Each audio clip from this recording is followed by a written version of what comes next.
என்ன குழம்புக்கெல்லாம் வேலையாயிட்டு இருக்கு போல? என்ன குழம்பு ஆக்கிட்டு இருக்க? இன்னைக்கு வயல் நண்டு குழம்புக்கா. சரி சரி, ஓகே, ரெடி பண்ணு.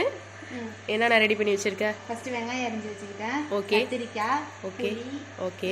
அப்புறமா எங்க அத்தை மாங்காய் போட்டு குழம்பு வைக்க சொன்னாங்க. ஓகே, அதனால மாங்காய் ஒன்று, தக்காளி பழம் வந்து நம்ம மிளகாத்தூள் கரைக்கிறப்ப சேர்த்து கரைச்சிக்கலாம். வயல் நண்டு கீழே இருக்கு.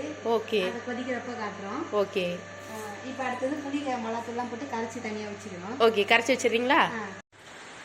எல்லாம் ரெடி பண்ணி வச்சிட்டிங்களா?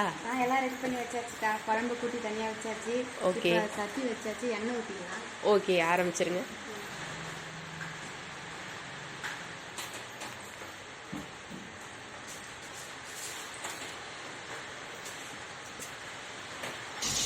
எண்ணெய் சூடாகிடுச்சு. அடுத்து வெந்தயம் போட்டுக்கலாம்.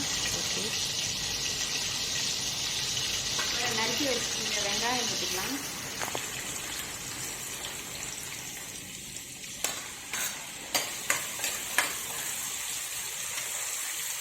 ரெண்டு பச்சை மிளகா இது போட்டு நல்லா வதக்கிக்கணும்.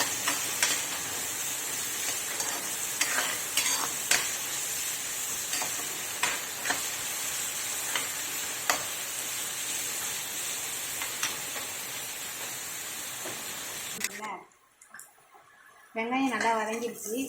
அடுத்தது கத்திரிக்காய் போட்டுக்கலாம்.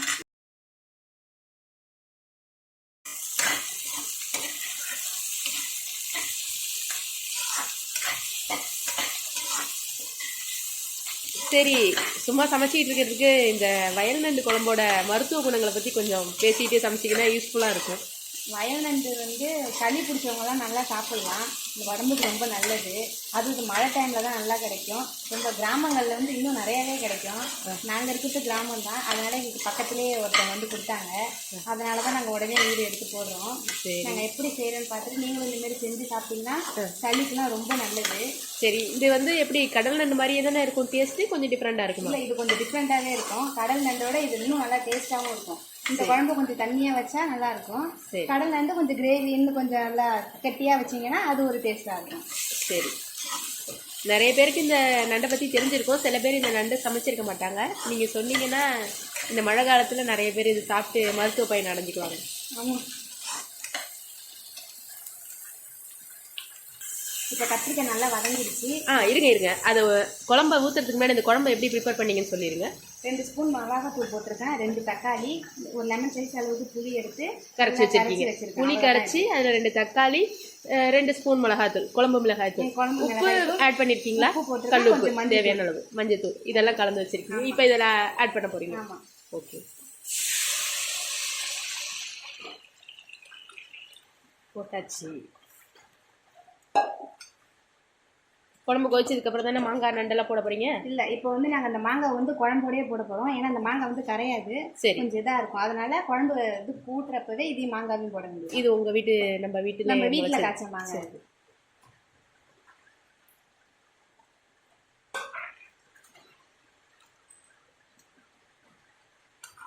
குழம்பு கொதிக்கணுமா? சரி, குழம்பு கொதியட்டும். நம்ம அது வரைக்கும் அடுத்து நம்ம நண்டை பார்த்துட்டு வந்துடலாம். சரி, நண்டு காமிக்கிறீங்களா இல்லை எப்படி? இல்லை, நாங்கள் நண்டை வந்து க்ளீன் பண்ணிட்டு காமிக்கிறீங்க. ஓகே, க்ளீன் பண்ணி நண்டை எடுத்துட்டு வந்து காட்டுறோம். ஆனால் நண்டை முதல்ல க்ளீன் பண்ணிடக்கூடாது, அப்படி தானே? ஆமாம், குழம்பு ரெடி பண்ணிட்டு அப்போ தான் அந்த நண்டோட ஓகே ஓகே. இங்கே பார்த்தீங்களா எவ்வளோ பெரிய நண்டு. சரி, நீங்கள் க்ளீன் பண்ணிட்டு வந்துடுறீங்களா? சரி சரி. குழம்பு நல்லா கொதிக்க ஆரம்பிச்சிச்சுன்னு நினைக்கிறேன். இப்போ நண்டை போட்டுடலாமா? நண்டை காட்டுங்க. போட்டுடலாம். இந்த நண்டை போடுறப்ப பார்த்து போடணும், ஏன்னா கையெல்லாம் கிழிச்சிடும். சரி, அதெல்லாம் வாசம் வந்துட்டு இருந்துச்சு அங்கே நீங்கள் ரெடி பண்ணிட்டு இருக்கும்போது. சரின்ட்டு அதான் வந்து பார்த்தேன்.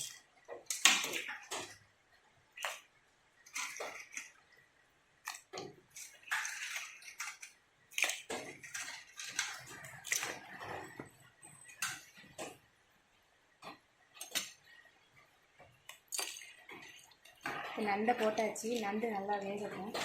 நீங்கள் பேசுகிறது வந்து ஆடியன்ஸுக்கு கேட்குமாங்கிறது கொஞ்சம் சந்தேகம் தான். இல்லை, என் வயசு கொஞ்சம் இதாக இருக்குன்னு தான் நான் இருந்தாலும் இவ்வளோ ஸ்லோவாக இருக்கணும். இன்னும் கொஞ்சம் ஃபாஸ்ட்டாக பேசுங்க. இப்போ இந்த நண்டு போட்டு நல்லா தாராளமாக நல்லா வேகணும். டைம் எடுத்துக்கும். நண்டு வேகணும். அதுக்குள்ளே நம்ம மிளகு பூண்டு மட்டும் நல்லா இடிச்சிட்டு வந்துடலாம். மிளகு பூண்டு சரி, இடித்து வச்சுருங்க. நண்டு போட்டு ரொம்ப நேரமாக கொதிச்சிக்கிட்டு இருக்கு போல். நண்டு வெந்திருக்குமா? நண்டு வெந்திருக்கும். இப்போ வந்து நம்ம மிளகும் பூண்டு தட்டி வச்சுருக்கோம். ஓகே, அதை போட்டுக்க வேண்டியது. ஃபைனலாக இதான் போட்டுருணும். ஆமாம், சின்ன வெங்காயமும் தெரியுது போல். அதில் ஒன்று போட்டுருக்கு. சின்ன வெங்காயம் மட்டும். மிளகு பூண்டு சின்ன வெங்காயம் அது ஒன்று. இப்போ சின்ன வெங்காயம் போடுறதா இருந்தால் போடலாம், அது ஒன்றும் பிரச்சனை இல்லை. ஆனால் மிளகும் பூண்டு கன்ஃபார்மாக போடுங்க, அது அப்போ தான் டேஸ்ட்டாக இருக்கும். சரி, இப்போ இது சும்மா கொஞ்ச நேரம் கொதிச்சா போதும். அப்புறம் நம்ம ஆஃப் பண்ணிட்டு சாப்பிட வேண்டியதுதான். சூப்பராக இருக்கும். நீங்களும் ட்ரை பண்ணி பாருங்க.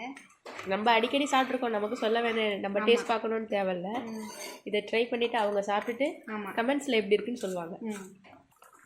ஓகே, குழம்பு இப்போ ரெடி ஆயிடுச்சுன்னு நினைக்கிறேன். ஆஃப் பண்ணிடலாமா? ஆஃப் பண்ணிடலாம். நண்டு போட்டு எவ்வளோ நேரம் கொதிக்கணும்? நண்டு போட்டு ஒரு 10 நிமிஷம் கொதிச்சா போதும். கடைசியில்? ஆமாம், கடைசியில் ஒரு மிளகு சீரகம் போட்டு ஒரு 2 நிமிஷம் அந்த இது மட்டும் உள்ளே இறங்குற வரையும் அவ்வளோதான் போதும். அவ்வளோதான். ஆஃப் பண்ணிடலாமா? ஆஃப் பண்ண வேண்டியதான். ஓகே, அவ்வளோதான். நண்டு குழம்பு ரெடி. நீங்கள் ட்ரை பண்ணி பார்த்துட்டு எங்களுக்கு மறக்காமல் கமெண்ட் பண்ணுங்கள். வேறு லெவலில் இருக்குது பார்க்குறதுக்கு. எனக்கு இப்போயே சாப்பிடணும் போல் இருக்குது. நான் சாப்பிட்டு பார்த்துட்டு சொல்கிறேன். நம்ம இதை அடிக்கடி சாப்பிட்டு பார்த்துருக்கோம். வியூவர்ஸ், இதை நீங்கள் தான் சமைச்சு சாப்பிட்டு பார்க்கணும்.